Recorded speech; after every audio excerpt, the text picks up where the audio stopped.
ایک دفعہ کا ذکر ہے، بہت دور پہاڑوں کے پیچھے ایک جھیل کے کنارے ایک چھوٹا سا گاؤں تھا جس میں ایک ننھی خوبصورت لڑکی الیسا رہتی تھی۔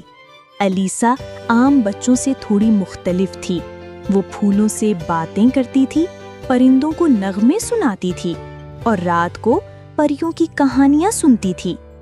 گاؤں والے اسے خوابوں والی بچی کہتے تھے اور مذاق اڑاتے تھے۔ ایک دن الیسا جنگل میں تنہا چل رہی تھی تو اسے ایک نیلا چمکتا ہوا اور ہلکی ہلکی روشنی دیتا ہوا پھول نظر آیا۔ پھول نے اچانک آہستہ آواز میں کہا، ہماری مدد کرو الیسا۔ الیسا چونک گئی مگر ڈری نہیں۔ پھول نے بتایا کہ ایک جادوگر جادوئی نگری میں آ گیا ہے اور اس نے وہاں کی ساری پریوں کو پتھر میں بدل دیا ہے۔ صرف ایک لڑکی جو سچ بولتی ہو اور نرمی سے بات کرتی ہو وہی انہیں بچا سکتی ہے۔ الیسا نے فوراً حامی بھر دی۔ پھول نے اسے 3 امتحانوں کی جادوئی نگری کی طرف بھیج دیا۔ پہلا امتحان، سچائی کا دریا۔ الیسا کو ایک چمکدار دریا پار کرنا تھا، لیکن کشتی تبھی چلتی جب کوئی سچ بولتا۔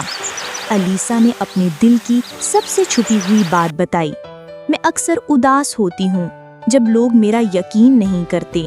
کشتی چل پڑی۔ الیسا نے دریا پار کر لیا۔ دوسرا امتحان، صبر کا درخت۔ ایک بوڑھا درخت جو ہر ایک پر پتھر گراتا تھا۔ الیسا چپ چاپ درخت کے نیچے بیٹھی رہی، درخت سے کہتی رہی، میں تمہیں نقصان نہیں دوں گی، میں صرف پریوں کو بتانا چاہتی ہوں۔ درخت خوش ہو کر اسے راستہ دے دیا۔ تیسرا امتحان، دل کی روشنی۔ ایک اندھیرے غار میں الیسا کو چلتے چلتے اپنی روشنی خود پیدا کرنی تھی۔ جب وہ خوف زدہ ہوئی تو اس نے اپنے ہاتھ سینے پر رکھ کر کہا، میرا دل سچا ہے، میں روشنی ہوں۔ اور اچانک اس کے ارد گرد سب کچھ روشن ہو گیا۔ آخر کار وہ جادو کی نگری پہنچ گئی جہاں سب پریاں پتھر بنی کھڑی تھیں۔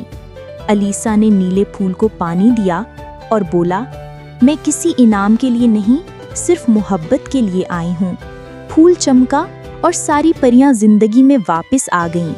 پریوں کی رانی نے کہا، الیسا، تم اب صرف ایک بچی نہیں، تم ہماری دنیا کی شہزادی ہو۔ نتیجہ، الیسا کو تاج پہنایا گیا، وہ دل کی شہزادی کہلائی، اور آج بھی جب کوئی سچائی، نرمی اور محبت کے ساتھ بات کرتا ہے تو نیلا پھول پھر سے چمکنے لگتا ہے۔ ایسے مزید ویڈیوز دیکھنے کے لیے ہمارے چینل کو لائک اور سبسکرائب کرنا مت بھولیں۔